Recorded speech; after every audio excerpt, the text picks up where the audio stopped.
child, that your skin can bring you so much pain. Now I hear you say, you got the best of both ways. Won't you come and take a walk in my shoes and tell me if you take my place? Undercover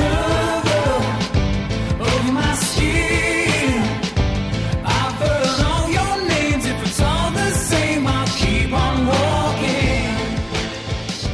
Undercover of my skin, I've heard all your names. Welcome to episode 219 of the Inside Running Podcast.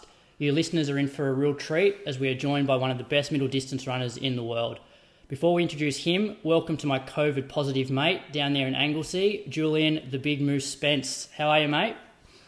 I've been better, to be honest, but I can't complain too much because I'm not in hospital. Yeah, so you're in isolation for a week now? Yeah, I'm living in the bungalow at the back of the house here. It's like where we use it. It's like a storage container, but it hasn't had a good clean for a while. So there's a lot of spiders. There's like lizards, I reckon. It's dusty.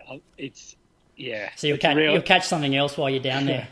There's just spider webs like in the middle of the bed, and yeah, I'm not enjoying it much. I've become a little bit accustomed to like the luxury king bed that we got a couple of years ago. Well, I reckon I'm about 3 days behind you because I got real sick last night and went and had a COVID test this morning. So I'm isolating until I get that test result back as well, which any other week, I reckon both of us would say, nah, let's just can the show and move it back a day or two. But we have a superstar of the sport joining us tonight, so it was worth getting off our deathbed for it. Definitely can't leave this one to hang. Should we introduce him? Go for it. All right, so this week's guest finished 7th at the recent Tokyo Olympics and is the only Australian to have broken 3:30 for the 1,500 metres and 7:30 for the 3,000 metres. He also holds the Australian mile record and was recently judged to be the third best 1,500 metre runner in the world for 2021 by both Athletics Weekly and Track and Field News. It's an honour to welcome back to the Inside Running Podcast, Stewy McSweyn. Hey boys, thanks for having me on. No, thank you so much. And before we get too far into the show, just firstly, congratulations on a great 2021. Like I know so many track and field fans, not just Australians, but worldwide, enjoyed watching you race last year. Just because you were like competitive in every race you did, but also the way you ran, you pushed the pace and left everything out there. So congratulations. And were you happy with the year as a whole? Yeah, appreciate it, boys. Obviously, I felt the support when I was over there from the back in Australia. So it's always nice to have the people throwing your messages or whatever of support. You definitely feel it when you're away for home for so long. But yeah, obviously it was a pretty amazing year. It was my first Olympics. So I felt like I pieced it together pretty well. Obviously the competition on the world stage at the moment is crazy good. So I was just kind of going in every race, trying to throw my hat in the ring and just enjoy the process out there as well. Yeah. And so where are you at the moment? Are you Falls, Melbourne, Tassie? So I've been in Tassie over Christmas. So I got back to King Island for, I think, 4 days. So that was nice getting back home because I hadn't been back since previous Christmas. So yeah, it'd been a good 12 months. And then, was down in Tassie for the carnival races down there. So did a couple of handicap races, which are always fun. And then I've just been in Melbourne the past week. And I'll likely head up to Falls later on this week. Yeah. So what I thought we'd do, because we don't get you on that often, I thought we'd do a bit of Q&A initially and then go through the normal segments of the show and then do a little bit more Q&A towards the end, if that's okay. Yeah, sounds good to me, boys. All right. Moose, do you want to have first crack? Yeah, I'd love first crack at Stewy. Stewy, I just want to talk a little about your racing tactics. I know you've been through this a fair bit before, but I was wondering if you modeled your running on anybody, like the way that you run your races. Has there been somebody in the past that you've followed or that you sort of looked up to where you thought, that's how I want to be as an athlete?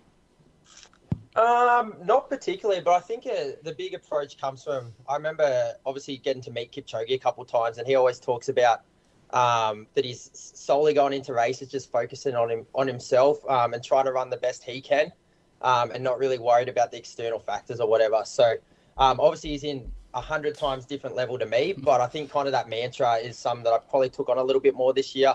Kind of just tried to run races I thought was best for me, and then kind of I think it's probably an easy approach as well, because you go out, give it 110%. If you get beat, congrats to the guys that beat you. I think it makes it a pretty simple approach, and kind of you're walking off the track every time knowing that you gave it 110% and kind of ran to your strengths as well. So I was lucky enough I was able to pull off a few good races from the front this year. But yeah, as any athlete, I've still got a lot of room for improvement. So hopefully I can kind of step it up for this upcoming season. Yeah, well, I reckon the boys on the start line, when they see you there lined up, they know that it ain't going to be a sit and kick race, and they're there to do some hard work. There's no cheap wins. Yeah, I think obviously that trying to make it fast kind of supports my strengths. So I like giving it a good crack. I know it kind of hopefully makes the race a little bit more interesting for people watching at home and in the crowd as well. So obviously we're in the sport to do our best. We're trying to make it fun as well. So I like giving it a crack, and if I can pull it off occasionally, it's always good as well. So Stewy, based on last year's results, I want you to choose 2 races. One where you felt absolutely amazing, was happy with the result, and if that was like the Olympics that day, you would have been confident of medaling. So that's one race, and the other one is a race that you were probably most disappointed with, if there was any. Yeah, I probably think probably the race that I probably thought I executed the best was maybe, I didn't actually win the race, so it was actually the second Gateshead. So I was second in 7:28 over 3,000 meters. But I kind of just went to the front, ran my own race, and felt like I just had an extra gear every lap. I felt like I was picking it up and I was able to close well. Unfortunately, a Spanish guy, Mohamed Katir, came around me, I think, with 2:50 to go, and I just couldn't hold him out and got beaten on the day. But I kind of stepped off the track thinking there wasn't much else I could do that day. I felt like I ran possibly one of the best races I ever had that day. And obviously ran 7:28, but wasn't good enough for the win. But that was one where I kind of walked up the track thinking I kind of, executed a good race that day. So that's probably the one I was almost most proud about. But on the other hand, I think the most disappointing race for me last year was Florence Diamond League. So it was a 5K. So I just had a good result in Doha. I think I was second in the 1500 there.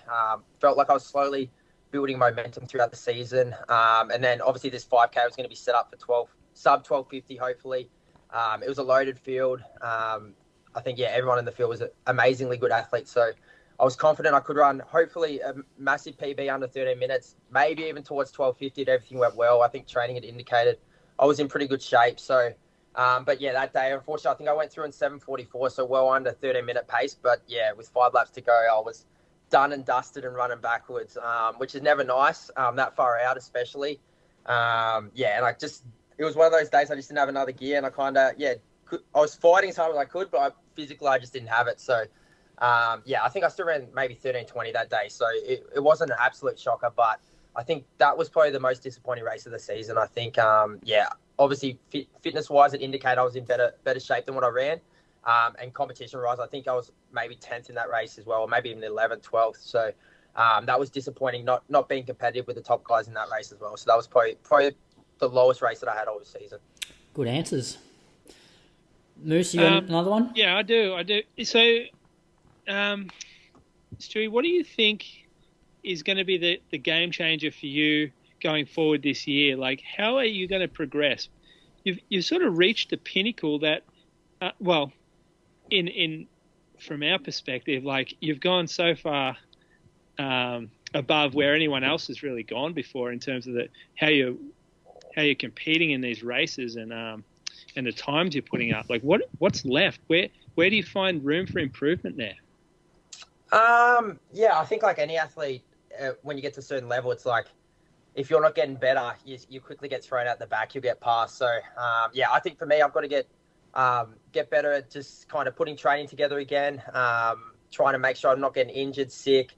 Trying to put layer on layer from my previous season. I think mentally and probably experience-wise, I feel like I picked up a lot of lessons, especially going to a major championship like Tokyo, my first Olympics. So, I'm hoping the experience I gained will help me for next season. But I think also there's still little things that I think I can tinker, get better. I kind of am an athlete that trains a little bit different to a lot of other people. So me and Nick, my coach, Nick Bedeau, will have to kind of sit out and work out what we think we can improve on for this season. And I think unless you're Elliot Kipchoge or someone like that, everyone still has a hell of a lot of things they can improve on. So, I'll need to figure out what I need to improve on and try and get that 10-15% better if I want to try and stay near the top guys in the world and keep trying to compete with them. So you haven't had that review with Nick yet, like going into this next season?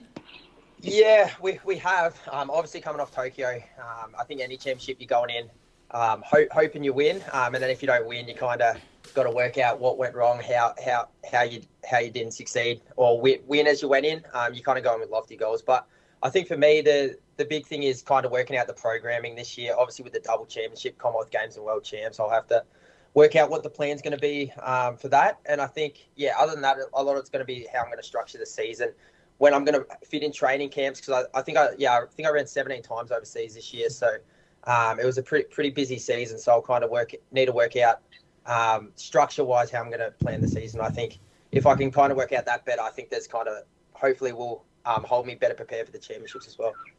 When you say you train different to other people, what does that actually mean?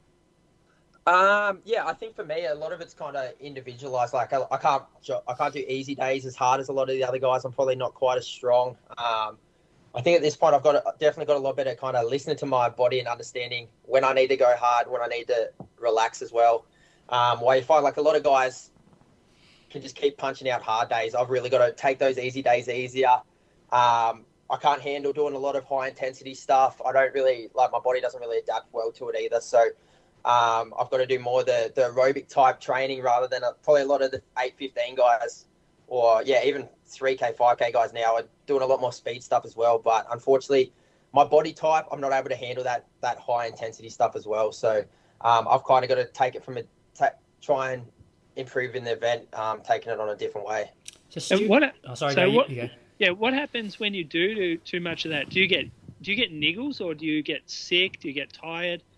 Yeah, I think it's a combination. Obviously, I feel like if I'm overtraining, obviously like any athlete, you get a bit run down and tired as well. But for me, I think I've had problems with a little bit of hamstring tendonitis and stuff when I do too much speed work. So it's kind of where we've worked in the past where I'm trying to be consistent. And obviously there's a few things. If I'm doing too much heavy weight stuff in the gym, or I'm doing too much high intensity running stuff, I think that's when my body can't handle it physically. And I think I also probably get run down a little bit, and that puts me in kind of that danger zone where I think in our seasons you're trying to piece consistent weeks together, and then if you get an injury or whatever, you miss a couple of weeks, you're training not properly for a few weeks, and I think that's where you take a step backwards. So we're trying to push the limits while also navigating trying to missing time off with injury or overdoing it in training as well. Talking about changing your schedule for the upcoming year, is that something that you look back on sort of in the lead up to the Olympics, and something that you would have changed with the scheduling, like whether you were doing too many races, or just looking back at the Olympics, what sort of things would have you changed? I think scheduling was a bit easier last year just because we had one championship rather than two. But I think, ultimately I feel like we definitely got it pretty right with the scheduling. I feel like I went that 7:28 3K Gateshead. Monaco I ran 3:29 for fourth, and then ran that 7:28. So I couldn't have asked for two better races leading into Tokyo.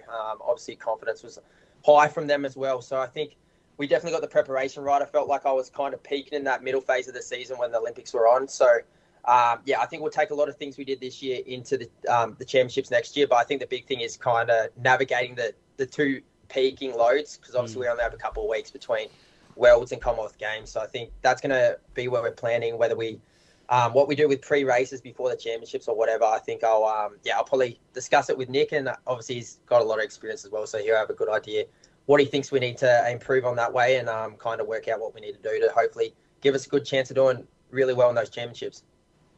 What's the plan for those championships? Will you try and double up 15 and 5 at any of them? I honestly, it's still a long way out now, so I kind of, I would love to, if it's possible, to do the double. I haven't even really looked at the programming too much. I'm kind of one of the guys that will just focus on training for a few months. We're still a long way away from the start of this European season as well. So I don't really want to get too caught up in what I'm focusing on, just trying to piece days of training, weeks of training together. And then once we get towards the championship, we'll work out. If I'm lucky enough to get picked in a couple of events, I think it will definitely become an option. So we'll wait and see. Obviously, that we still got to qualify, and obviously you got to get to the championship in good shape if you want to try and do 2 events. So I'll kind of just have to wait and see till we get a little bit closer to kind of decide what the plan is on that front. Cool. Got any more, Moose, or do we move on? I got 2 more. All right. 2 more. Ferny Creek long run seems to have sort of fallen out of favour a bit with your group. Is that correct, you reckon? Not as many trips out to Ferny? And is there a reason why that's sort of happening? No, I still think a lot of people love running out there. It is a great place to run, but I think that the big thing is just the travel. I think it's like a lot of us will probably drive in 60 to 70 minutes out there. You run for 90. Some guys might run over 2 hours. Yeah. You're driving 70 minutes home in the car, and it's a pretty big day, especially if we've had a hill session or whatever on Saturday. So I think that's probably makes it a little bit difficult. But I'm not sure with the timing. I think it's kind of everyone's just had stuff on as well. Maybe they don't want to go, but I think no one's out of favour with it. People love running out there. It's an awesome place, especially in summer when kind of the trails are in good nick. So I assume a lot of the boys will start heading out there very very soon. Yeah. All right. One more. Who's the guy who says, "I remember when I beat Stewy the most"? Who says that the most? Because everyone says it about you. Because you're a late bloomer, and someone's knocked you off when you were a junior or something. Who's the person that says that the most? Oh, there is a fair few. I know there are. I know. I think it's a lot of the boys who I still run with a fair bit. Guys like Ryan Geard, who used to absolutely torch me when we were in juniors. Or even who else? Maybe a guy called Riley Shaw, who I raced a lot during juniors as well. They're the guys to remind you that they still had the measure on you. They've still got you on the head-to-head racing counts as well. So, they'll if they can fit it in the conversation, they'll let it come up. That's for sure. Well, I can tell you that Skillsy and Watto definitely bring it up every Sunday morning. There we go. No surprises with Skillsy. I think I don't think I ever actually beat him. So, as long as we don't race again, I think he'll have a pretty positive head-to-head. Don't have to worry about him racing again, mate. You're good. Cool. I've got a few more questions, but we can save them for later on in the show. Weekly recaps. I'm super excited about this segment this week because there's not a lot that's documented. Like, yeah, we know MTC, it's pretty standard, their sort of training weeks, but I don't think we've really ever heard what Stewy does day to day in 1 week. So are you able to take us through what you did for training last week? So from Monday the 3rd of January to Sunday the 9th of Jan? Yeah, so this is kind of, it's probably a little bit different week. I think I was just coming back off the carnival, so I was kind of not training with the group the previous week. I think everyone's kind of, a lot of guys that headed to Falls Creek or had kind of gone back home for New Year's or Christmas or whatever. So, basically on the Monday, I had a 60-minute run in the morning. Just nice and easy, I think. Obviously, I just train with a stopwatch, so I actually run on time. I don't really monitor any distance or anything. I kind of just have a couple of loops that I'll do for home. So I just did, 16K, I think. 60 minutes, which is probably about 13 or 14K. What sort of stopwatch you rolling? Like that is so good, isn't it? It's like you've got the Ingebrigtsens over there with all the bells and the whistles and the lactate pros, and here's Stewy just with an old school stopwatch. It's awesome. I think it's just the plain Timex. So I pretty much do most of my runs. I won't use GPS. I'll just use the old fashioned stopwatch. Just kind of keep it nice and simple, which is good. Brilliant. And then Monday I headed out for 30-minute run, so it's probably around 7K. Tuesday I had 8 by 1K in the morning off 1 minute recovery. So I think I would have been running around 250 to 255 pace for those reps. So kind of in that between hard effort and threshold range. So obviously you're still breathing a fair bit, but you feel like you get to halfway, the 4 reps in, 6 reps in, where you feel like you still have a lot to give, and you kind of finish that session feeling like you've worked hard, but not crazy hard, which is kind of nice, especially coming off New Year's. And then that Arvo, another 30 minutes, so approximately 7K just from home. Wednesday, I ran 75 minutes in the morning, at probably around that 4:25, probably 4:15 to 4:30 kilometre pace range. So nothing too crazy, nice and comfy coming off the session day. Thursday, I did a 30-minute threshold. So that's kind of, just running at a decent pace, but nothing too hard. I think with the threshold, I kind of try and think about a pace I could run for 20K.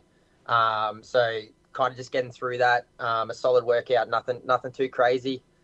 So, Stewy, so you got no heart rate or anything, no GPS. How do you track that, like in terms of your fitness? So I did, originally I did use a heart rate, so I got all my test results and kind of worked out a good understanding of where I feel like my level is around heart rate. So now it's kind of, I have a good idea of like the pace and effort I'm going.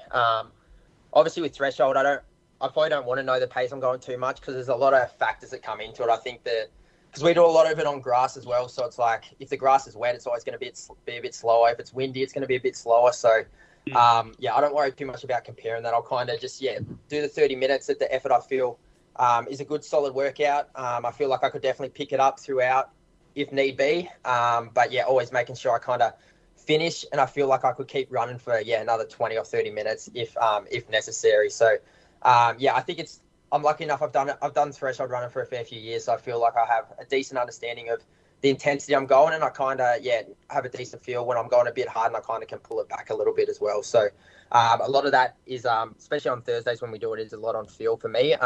Why a lot of other guys will have the heart rate monitors, and kind of they'll know their exact data or whatever as well. So I think that just shows it's the different athletes have kind of different ways of tackling session days. And obviously what I do, I feel like it works for me, but other guys, they need the data. Otherwise they definitely might go too hard, or even some guys might go under if they're good at taking training easy as well. So they probably need the data and the GPS watches to kind of indicate that as well. And is there anyone keeping up with you in these workouts, like in the 1K? Is he solo and the thresholds? So this week I was solo, but in previous weeks, I think I'm lucky in the Melbourne Track Club. We've got so many different guys with so many different skill sets. I think we've got the marathon boys who are obviously pretty strong over the threshold work, so it's good running with them. And then obviously got some speed guys as well, Geordie Williams, Ryan Gregson. So it's good kind of running with those guys as well, because they have obviously good for those quicker type sessions. So luckily, most sessions I'll have someone to run with or try and keep up with, which is kind of nice as well. Yeah, nice. It's refreshing to hear though, Moose, isn't it? A guy that's run like sub 60-second laps for 3K, so like 2:30 per kilometre pace is just rolling K reps in like 2:55. Yeah.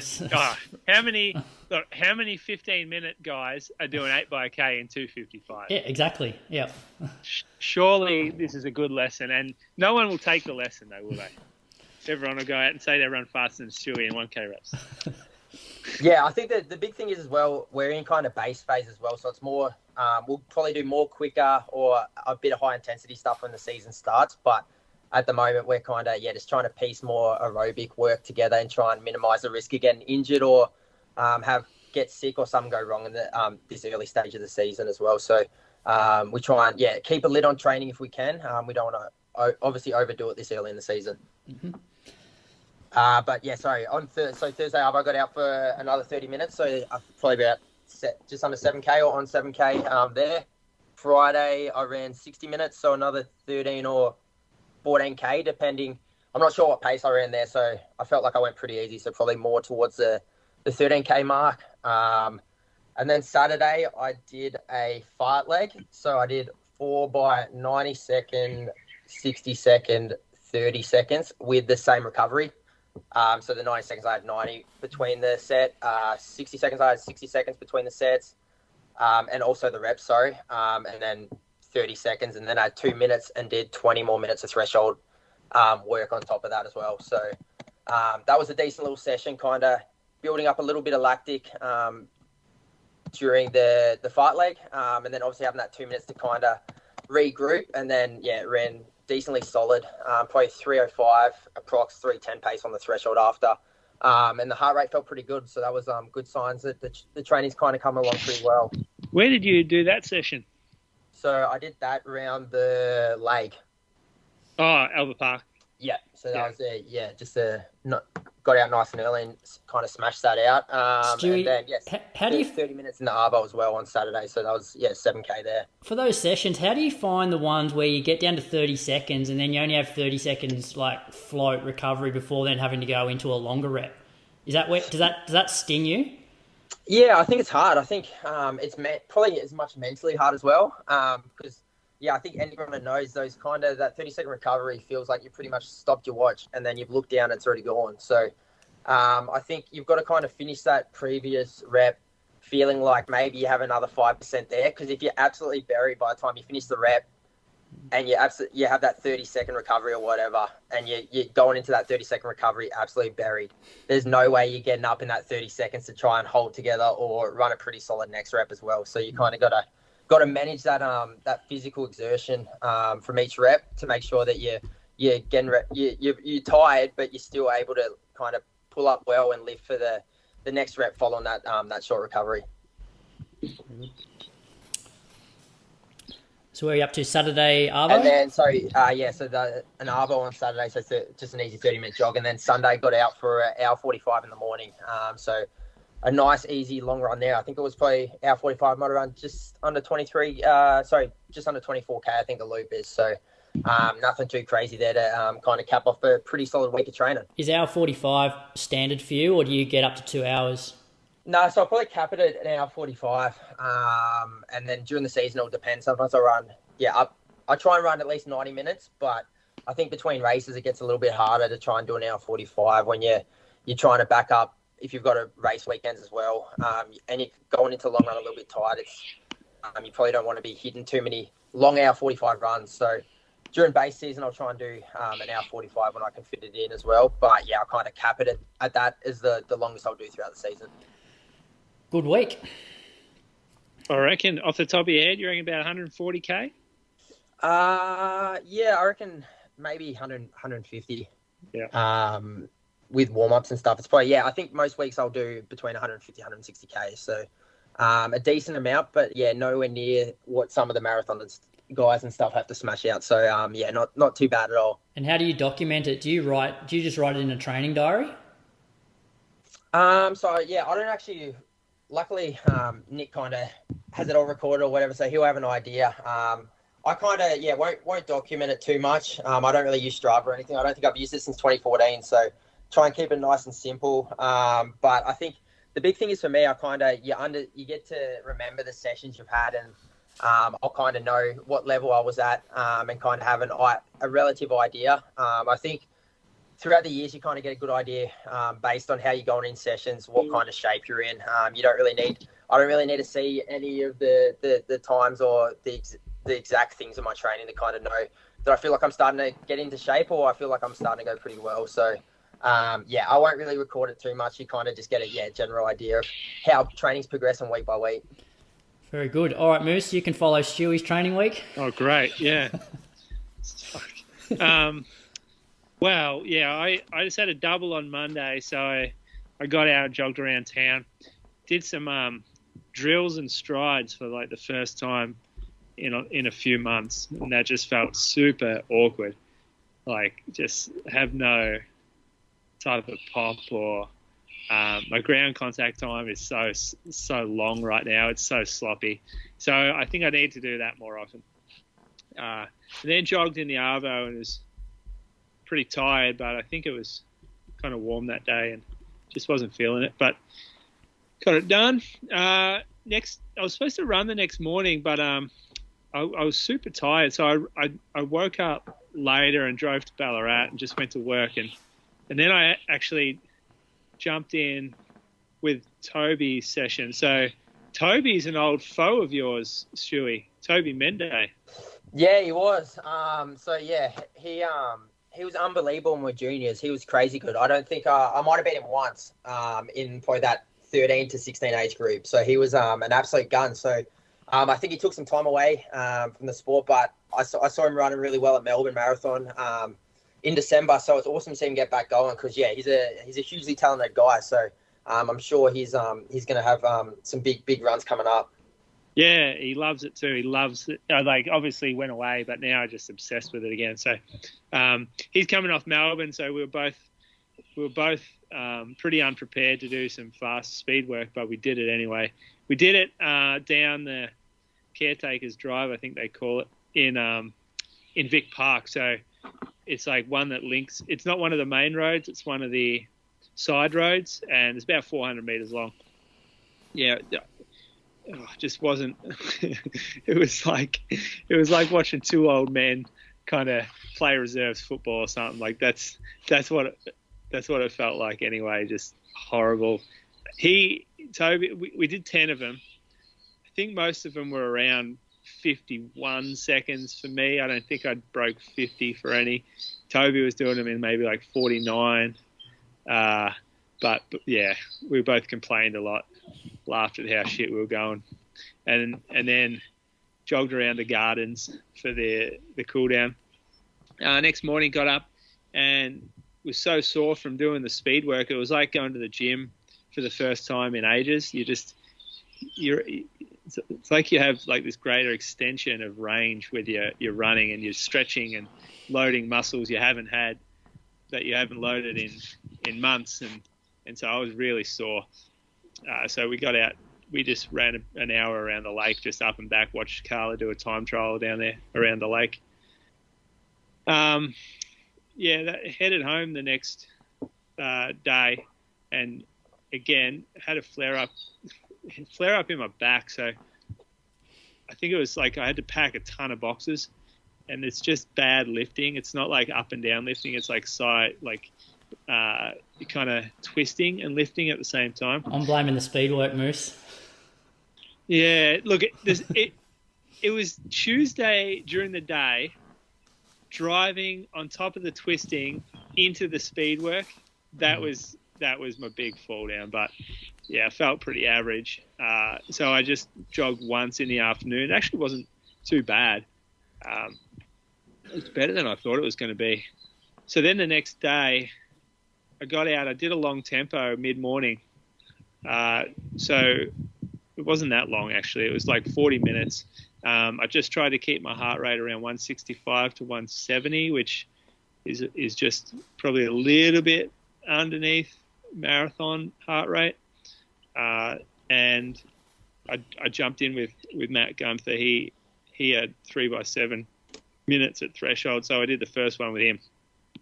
Took it out way too hard, and after you go out too hard in these things, it's just your heart rate just stays up. So yeah, I fucked it. You needed Stewy on last week to talk about his tempos. Yeah, it's hard to gauge. Like, you feel so good at the start of the workout, don't you? And then it's hard to run. Like, I thought we were running 3:30s, and then the first K says 3:10. I'm like, that's not a chance that. So if I had run 3:30s, the session would have gone a little better. But it was like it was a hillier tempo. So you climbed up, and I was just trying to make sure my heart rate didn't get too high on the hills. So some of the K splits were pretty slow, like 3:41, and then. But now knowing that you've got COVID, you're probably on the verge of getting sick anyway, or you probably had it then. Exactly, yeah. So it was 3:30 K pace, and heart rate was 169 average. But that night, just the middle of the night, I was just freezing cold, shivering. Actually, the first sign was when I got back in the car after this workout. I had I was freezing. And I thought it was because I was so wet from sweating, and I was in the aircon, and I had goosebumps all over me. I was had chills.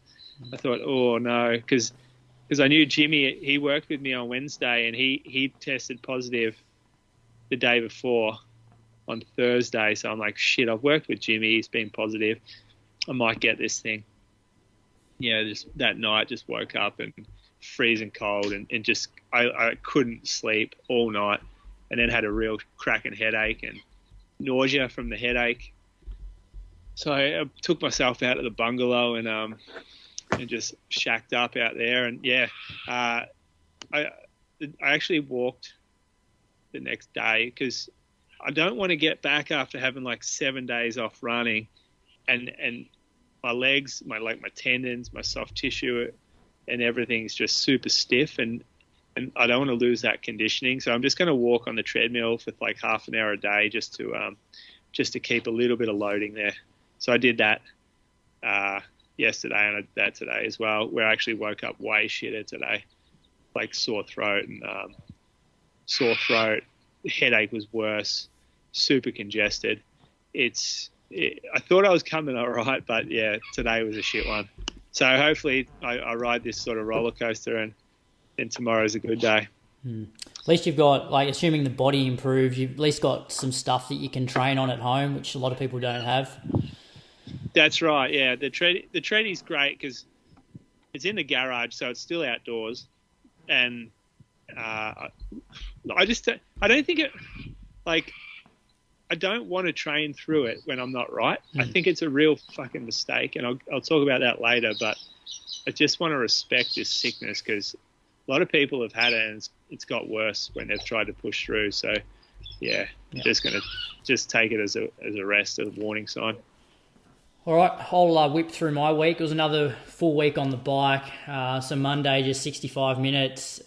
Tuesday, I did 65 minutes, including like a bit of 30-minute up tempo. But I went at like 10:30 in the morning, and I think a class had just finished. So the temperature in a room after people have been exercising is just so much hotter than it normally is. So, yeah, that was pretty tough. I think I've sort of averaged for the 30-minute tempo, like mid-150s.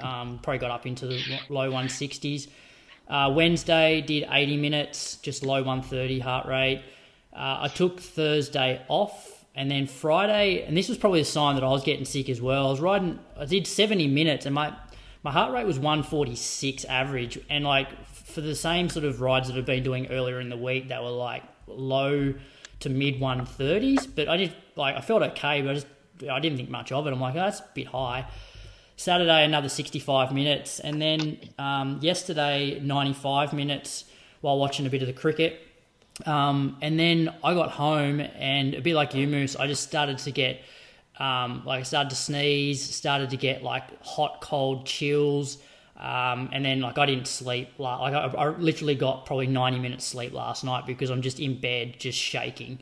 So then I went for a COVID test this morning, and I'd actually made it. So I was going to start running again, but I just wanted to go to the physio and just get the all clear with my calf. Plus, I don't think I've mentioned on the podcast, but the same week that I had issues with my calf, I was getting pain in the joint of my big toe, and like I've hardly run in 4 weeks, but my toe is still giving me grief when it touches the ground or gets put in a certain position. So it's generally, for me, if my toes sort of dorsiflexed and sort of then pushed medially, I just get this really sharp pain in the joint of my big toe.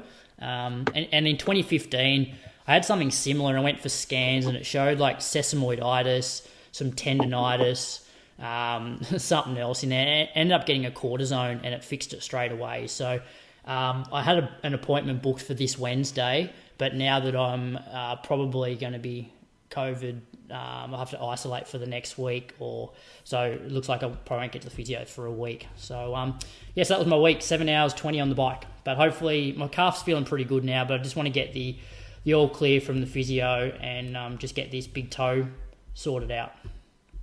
Sounds like you got arthritis, mate. Well, actually, so in 2015 when I got that scan, it had early onset osteoarthritis as well. Yeah. So, well, I guess at my age, these things happen. Yeah, and it's not too big of a deal. You No, just need some stiffer shoes. Yeah, and when I noticed it, so a few days before my calf went on me, I was able to run. It was like, early on in the run, I'd feel 1 or 2 steps where I'm like, oh, that hurts, but then it was fine after that. So, but still, I'd like to get on top of it before I start back running. Should ask Stewy. He was a podiatry student, weren't you, Stewy? Yeah, so I was for 2 years. But yeah, obviously haven't done it for a while, so you'd be better to ask someone else. But I think always it's good when you kind of feel that niggle to kind of take a step back and work out what's going on. I think any runner, you kind of end up, you kind of learn a few things that you if you're feeling pain, you probably can't push through it as much as you'd hope. Then you kind of got to kind of work out what's going on, and then hopefully work out a plan to stop it from happening, or kind of limit the pain you're feeling by not trying to hammer through it, which is probably the easiest thing to do. Experience wise, I think I think that's a good call to kind of ease off it when you feel pain originally, and then kind of work out the plan from there. Yeah, there's nothing worse than taking a break and then starting back running and you're still not right. Like there's no point in doing that. So I'm better off just getting my body 100% and then starting from there. All right, let's thank some patrons. Do you want to go first, Moose? Yeah, I'm going to thank Jake Beecroft. He's from Perth. Now, Jake has estimated best 23:33 for 5K. 49-minute time trial on Saturday. He did it in 30 degrees after a late night. 49 minutes he ran. It's his first run in the Alpha Flyers. Thoughts on the Alphas, Stewie? Yeah, I love them. I'll do most of my training sessions in Alphas. I think for probably the bigger guys, I feel like you get a lot back when you're running in them. And I normally pull up pretty well off training in them as well. So, I'm definitely an Alpha guy if I had to choose between them and the next percents. Me too. I'm a big fan as well. Jake has a 2-hour half marathon, 2021 Fremantle half, or a Nike USA singlet. Interesting. Does a fair bit of cycling too, so thank you, Jake. Good one. I'll go next. I've got Prayana Chan from Charlestown, which is a suburb up in Newcastle. It's got some pretty quick PBs. 3K, 12:15, 5K, 21:08, which was RIO time trial, 10K, 44:25 at the recent Sydney Harbour 10K, and a half marathon PB of 1 hour 40, which she ran at the 2021 Port Macquarie half, and her primary club on Strava is Runners One. So I think that's Riley's and Izzybat Doyle's club. So thank you for your support, Prayana. And who have you got, Stewie? So yeah, I've got a great Tassie man, Paul Reason, who lives in Belrive down in Tassie. So a pretty awesome place to live for running down there. So having a quick look at his profile, he's got a 5K PB of 80 minutes flat, a 10K PB of 38:55. He ran a half marathon in 85:36 in yesterday's Cadbury half as well. So good moving down there yesterday for the half marathon. He's run a 3:19 marathon, which he did as a time trial down in Tassie. So I assume he'd have a fair bit quicker one when he gets in a marathon race, hopefully in the future. But look at his pictures. He has a good selection of shoes and also some cool kits. He's got the blue and green Nike race kit and also the NN running singlet, which is a pretty cool kit to be rocking down in Tassie down there for Pole. It's cool that they sell that stuff now, because I remember for a long time you couldn't buy the elite kit.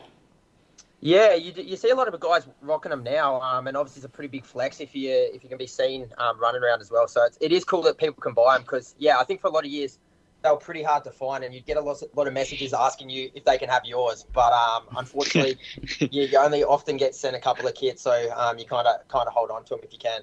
What's been your favourite, Stewie, over the years? I think my favourite's the yellow one I'm wearing at the moment. It's good. So just because I kind of feel like it is a bit of Aussie colours when I'm out there racing. So I like the yellow one I'm rocking at the moment personally. But other good kits, I did like the old Nike kit when it was the purple Nike kit as well. That's probably the light blue one was pretty good as well a few years back. So light blue one luckily, I think the Nike kits we normally have pretty awesome kits each year, which is kind of cool. Getting out there and racing them each year. I hate the blue-green one. I just hate. I just can't. I don't know why. I can't stand it. I can't stand a pattern or something. And they've run it too long. Like, surely you guys are due for a new one now. Well, Stewie's got his own now. Stewie's got a king one. Like, no one else wears the yellow, do they, Stewie? I don't think at the moment. So, I like the yellow. It kind of stands out a bit. And obviously the Aussie colours as well. It's nice when you're overseas racing and you're away from home. Very good. All right, well, thank you to those patrons for your support. And, imagine being Paul, just listening to the Inside Running podcast and having Stewy McSweyn give you a shout-out. Hopefully that makes your day, Paul. All right, some running news. We've got 3 events we're going to cover. Moose, do you want to take us to Hobart? Yes, so the Cadbury Running Festival was held again. Changed from Easter back to its normal slot in January. Starts and finishes at the Cadbury Chocolate Factory up on the hill in Hobart. The marathon wasn't quite as deep as previous years.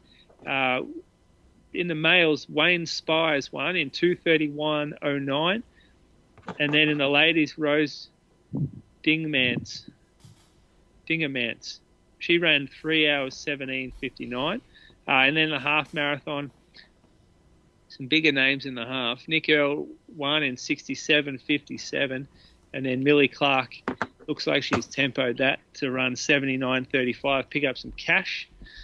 10K, Aaron Harvey, 31 minutes. Alexandra Blake, 36.25. 5K, James Tunbridge, 15.27. Jessica Smith, 18.56. So, yeah, maybe like obviously difficulties traveling at the moment, even flight cancellations, that kind of stuff affecting the fields down there. Yeah. I'll cover the event that happened here in Canberra. They had a 5K out at Stromlo, not on the cross-country course, but on the cycling crit track. You pretty much do it around a 1K loop, slightly different to last year. There was a couple of 180 turns, which they got rid of to try and make it a little bit faster. Jimmy Barker, past guest of the show. Jimmy won it from gun to tape. He ran 14:29 and he turns 45 in April. So that's pretty good going from Jimmy. Katie Porra won the women's in 17:05. And the last bit of running news, Stewy, Valencia 10K. Yes, obviously this week there was the fast 10K on the road in Valencia. Some pretty crazy times for runs. So the women's 10K was won by Norah Jeruto from Kenya in 30:35. Caroline Grovdale in second from Norway, 30:38. Gladys Kepkuru from Kenya in 30:48 for third. So pretty quick time there for the girls. And in the men's was Daniel Ebenyo from Kenya, 26:58.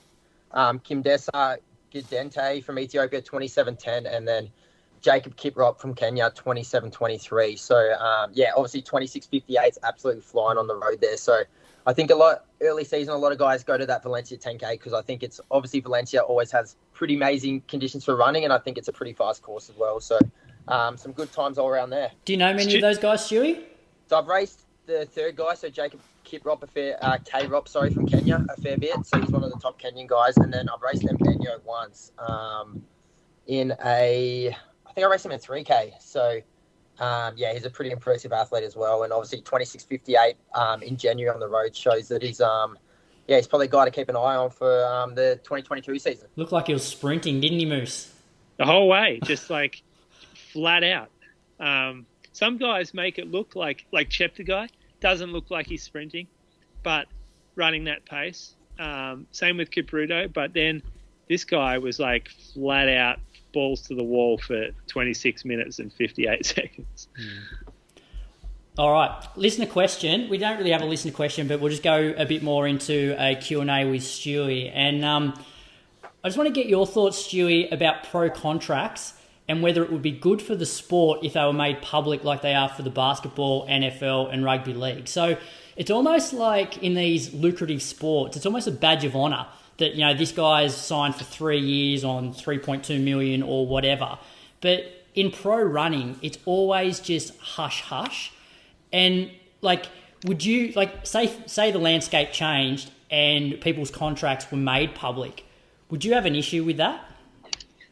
Yeah, obviously I think it's a pretty interesting concept. I think, when you look at a lot of the sports, like even AFL basketball, NFL, there's kind of a good understanding of what contracts people are signing, especially with their clubs as well. So, I think it is good in the sense that it kind of sets the standard of if you're playing at a certain level, you kind of have an idea of what your value's at for the team financially as well. So, I think it's kind of a good idea. I think it's probably not quite as easy to implement in track and field just because there's so many different types of events, so many athletes as well. But I think it's a cool concept, and I think it kind of helps set the standard of what people should be getting paid in these contracts. And obviously, it's been shown through a lot of the American sports, even the Aussie sports and AFL now.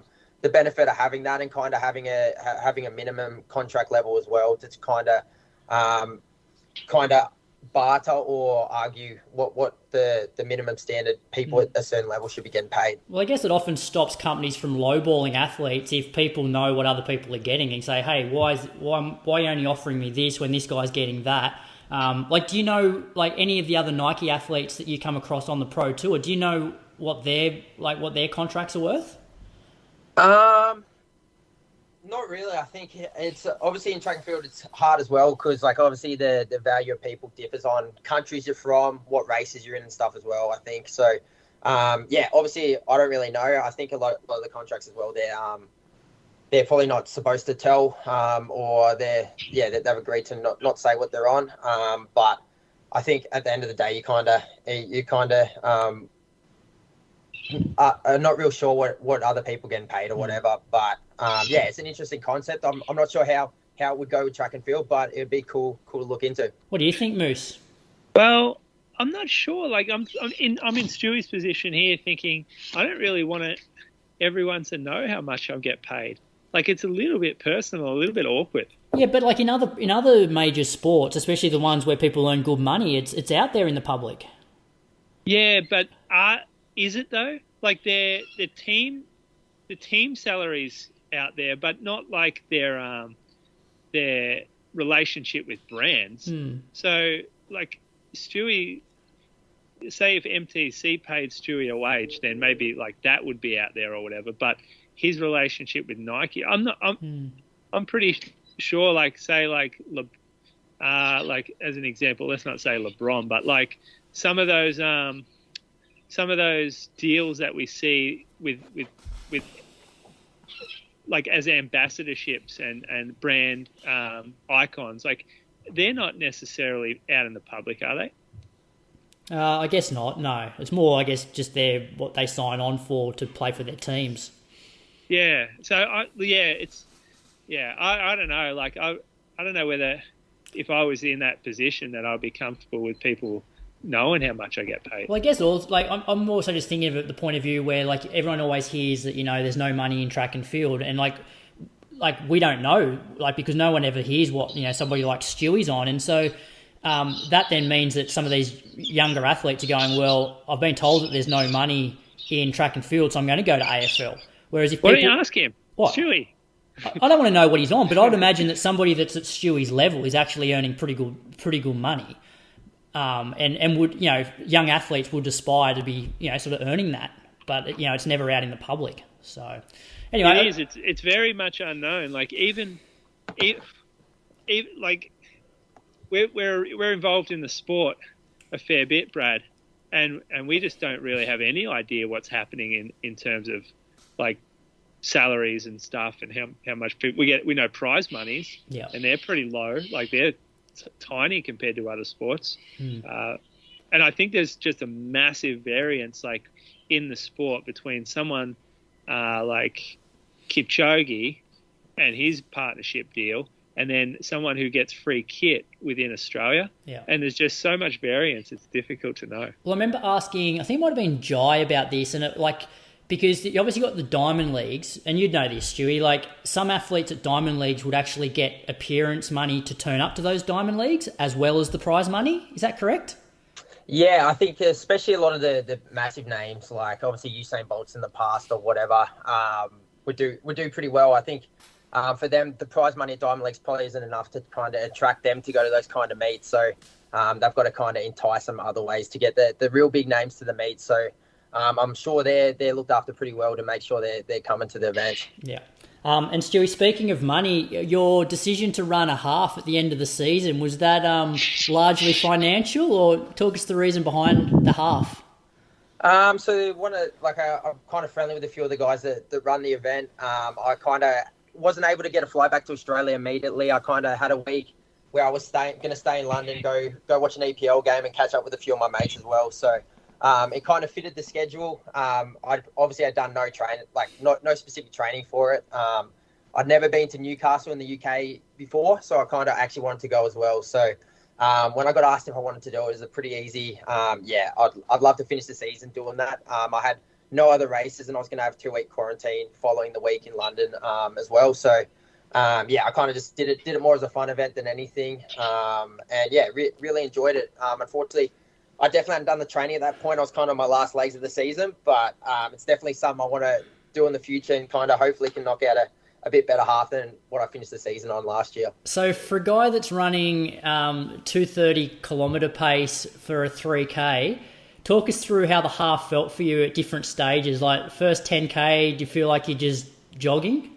Yeah, so that was the problem. I went through, I obviously didn't go in with huge expectations. I think I raced the Diamond League final under 72 hours before, so I was pretty banged up and obviously had to fly in and get the train up to Newcastle as well. So, but I got through halfway and was like, oh, I'm feeling easy. Like, what's this road run about? Like, this is easy as. And then kind of was feeling so good till about 14K, and I'm like, geez, I'm going to absolutely hammer this last 7K here. Like, I'm going to be unstoppable. And then, by about 15K, I was like, my calf started getting banged up because I obviously had done no training on the road, so my legs weren't used to the pounding. And at some points, I was almost walking towards the end. I literally was just cramping up that bad. So, I definitely got caught out for not preparing for it. Obviously, it wasn't a big focus until I just tried to get up for the race. But, the last 7K wasn't nice. At least in track running, you kind of blow up and you can't go quicker. Your body doesn't too often let you down. In the half, I was feeling every step that last 7K. So I think next time I do a half, I kind of want to put in some more training and actually be ready to go for one and kind of have the physical capability to hopefully hold it together for the full distance. Yeah. You got more questions, Moose? You heading up to Falls Creek, Stewie? I am. So I'll head up on Wednesday this week. So I'll spend a little bit of time training up there and then come back and hopefully catch the end of the Oz Open as well. So hopefully get a little bit of training done up there, maybe boost the fitness a little bit, just keep the routine going. And then it's great this time of year being up there. The weather's always nice. It's a pretty awesome place to train. So we'll be a good period up there and then back to Melbourne and just keep training in the back in Melbourne for a few more weeks from there. Will we see you at Zatopek? I think it's probably a bit early, unfortunately. I think it was such a long season last year. I was probably my preparation coming off it, I was pretty mentally and physically tired by that point. So I kind of probably haven't hit my straps as much as I would have liked this time of year. But I think any runner, you kind of understand that you just got to get to a certain base level and kind of piece some training together. And I'll hopefully be getting the shape together pretty soon. Obviously, I did those carnivals in Tassie and they indicated I was in pretty reasonable shape for this time of year. So hopefully I can progress from this point in the season. Yeah, you're almost the first person to break 4 minutes at, was it the Burnie one? I don't think anybody's broken 4 there, is that right?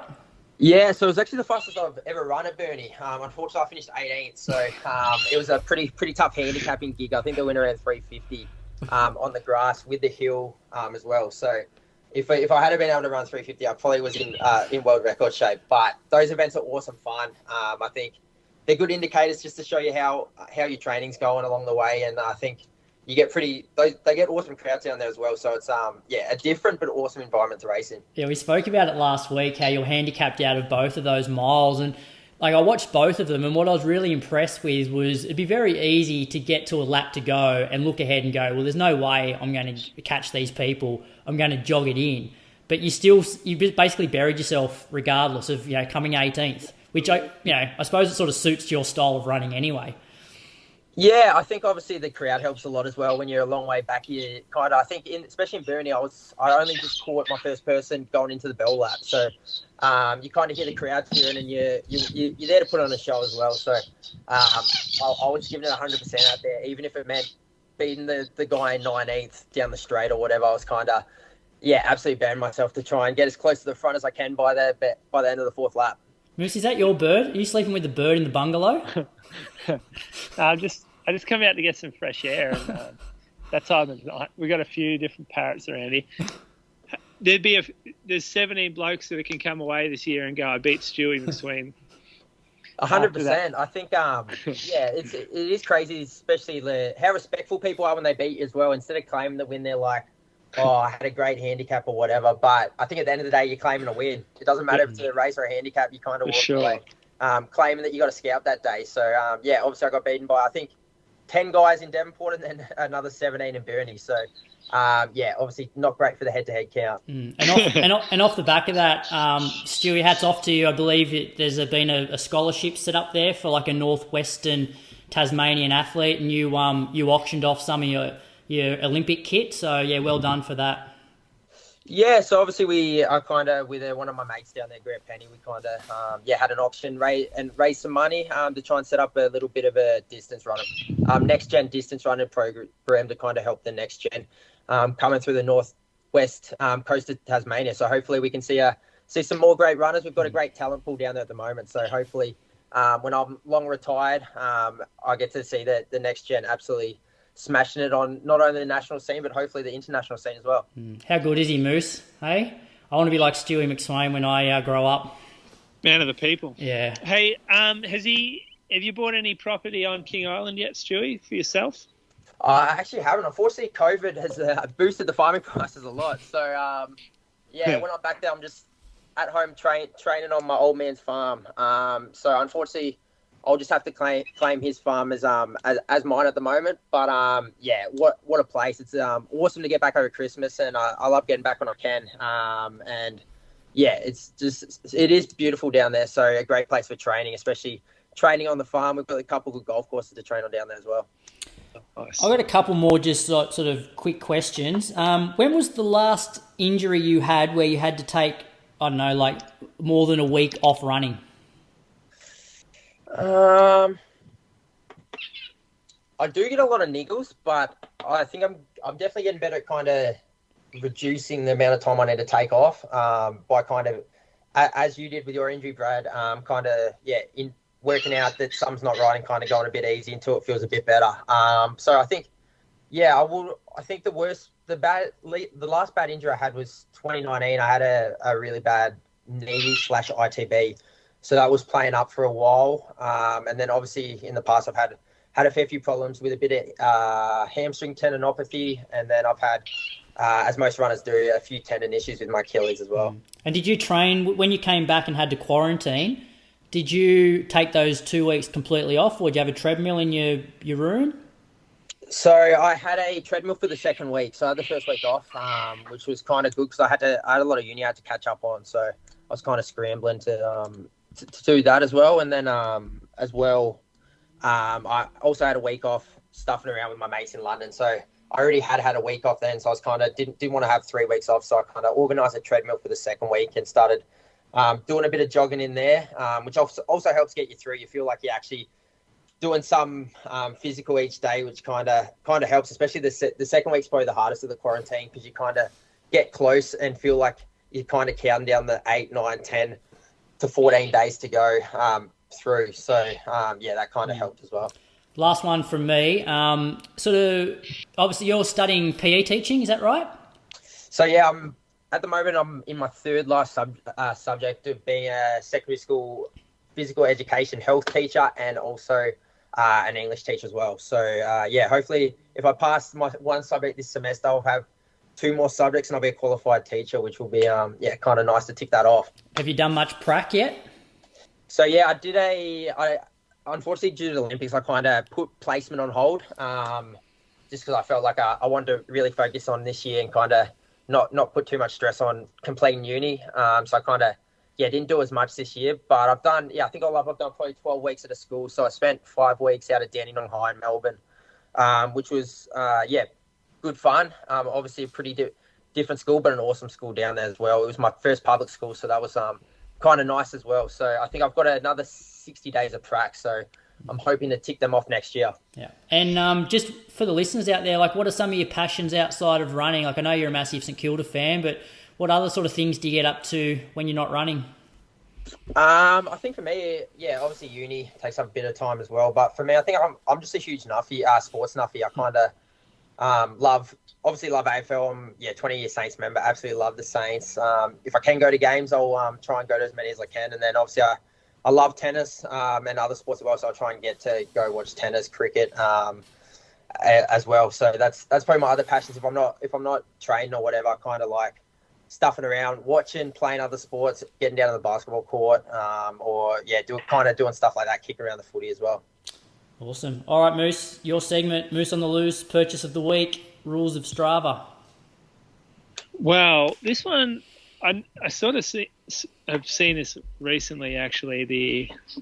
The person on Strava who has to show that they're running through their COVID diagnosis or through their sick period. Like, I saw it the other day, someone had posted that they went for it was like a 15K run or something on the treadmill, and their like comments were heart rate was super high and felt like shit and all this stuff. And in my head, I'm like, why the hell would you think that's a good idea to do? Like, what possible benefit would there be to running through having a virus like this? Like, clearly you're not going to get fitter. It's not going to help you through like the recovery phase. If anything, it's just going to put you back and dig a hole. And like, this person was actually a coach. I'm like, this is a terrible example to be setting for your own athletes if this is something that you think like they should be doing as well. It's like, it's nothing tough about it. There's nothing hard or blue collar about running through sickness. You got to just put the ego aside for a little bit and just be sick. Be sick without running. It's almost that addiction, though, that like, if they take days off, they're doing something wrong, and they're going to lose fitness, which is completely wrong. It's going to take them longer to get back. That whole no days off thing is bullshit. Yeah. It's a bullshit thing, because there are days off, especially like when you are ill, and when having a day off is actually going to put you in a better position. So, yeah, Do you have a rule in your group, Stewy, about when it's best to take a day off versus not? Like, is there sort of a culture around that, or what do you think? Yeah, I think it's probably more individualized. Like, I think, you kind of know your body better than anyone else. So, for me, I always feel like if something's wrong or I know something's not right, it's kind of, you probably at that level of experience where you kind of know something's not right, and you kind of know that you need either adapt training to make it possible, or kind of minimize the risk of it turning into a worse sickness or a worse injury. If that means taking a day or missing a day or two here or there, in the long run, I think obviously it doesn't hinder your fitness at all, and if it can prevent having some become more long term, I think it's obviously better to always play it on the safe side. All right, you heard it. No purchases, Moose. Oh, yeah, I did. I bought P2 masks. Yeah. Well, how much did your rapid antigen test cost? No, well, I actually had it gifted. My sister looked after me there. She went and got it from her employer, who had them ready for their staff, and so he was good enough to give us a couple, because it was impossible to get one. Oh, it still is. You would know, right? Have you looked? Have you looked for one? Oh, I went to the chemist the other day and I saw the sign, said we don't have them here. Oh, mate, it's just carnage, people trying to get them. So, yeah, I always got really lucky with my sister helping me out. And I used one positive, and then Bree used one negative, and then I think she needs one more as a household contact to come out of isolation day. So at the moment, it's just finding people that are generous enough to give you one that have been lucky to find one. All right, one more for Stewy. Yep. How's the COVID situation in the Melbourne Track Club, Stewy? Is it ripping through? It's hard to know, just because everyone's been in different places. I think obviously a lot of people are going down or whatever as well. So I'm not sure. I think at some point everyone's going to get probably likely to get close to it, or if not get it. So I think they'll just have to be adaptable with training and stuff to try and get over it, and hopefully move through it on the other end. You haven't had it at all, Stewy, over the last year? I think we've been lucky to avoid it so far. I think you try and minimise the risk where you can, trying to do the little things to avoid catching it. How's that, Moose? He travels the world, and we go nowhere and catch it. Mate, I've literally hermit life in this house. I go to work, that's it. Yeah. And Stewy's been to bloody Monaco and London, Newcastle, Tokyo, all over the world. Eugene. Local gyms, though, they're a spreader for sure, I'd imagine. I think that's where I caught mine. So, Yeah. all right. What's I actually saw just before this show. I think Nick Willis had COVID a few weeks back. I don't know if you saw that tweet, Moose.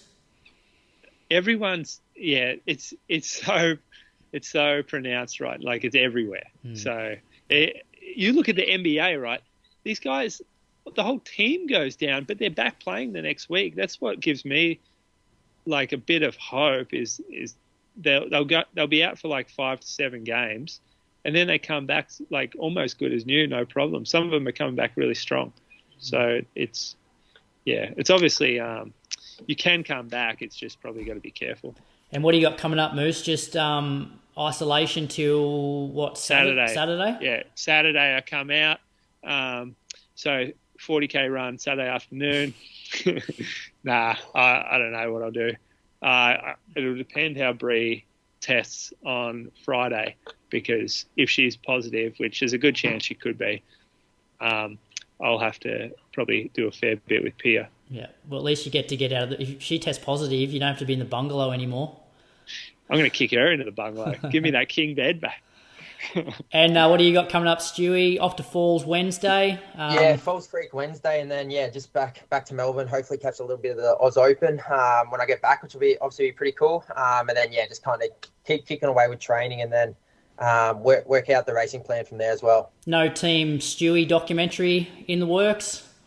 Unfortunately not. I'm probably not quite cool enough or personable enough to have one. Unfortunately, I think obviously Jakob is lucky enough to have one, and I think they get a fair few viewers as well. So obviously it's pretty cool that he has one that is going for him. Yeah, I reckon you could get Nick, cameras on Nick all around, like following him. That would be actually quite a funny documentary.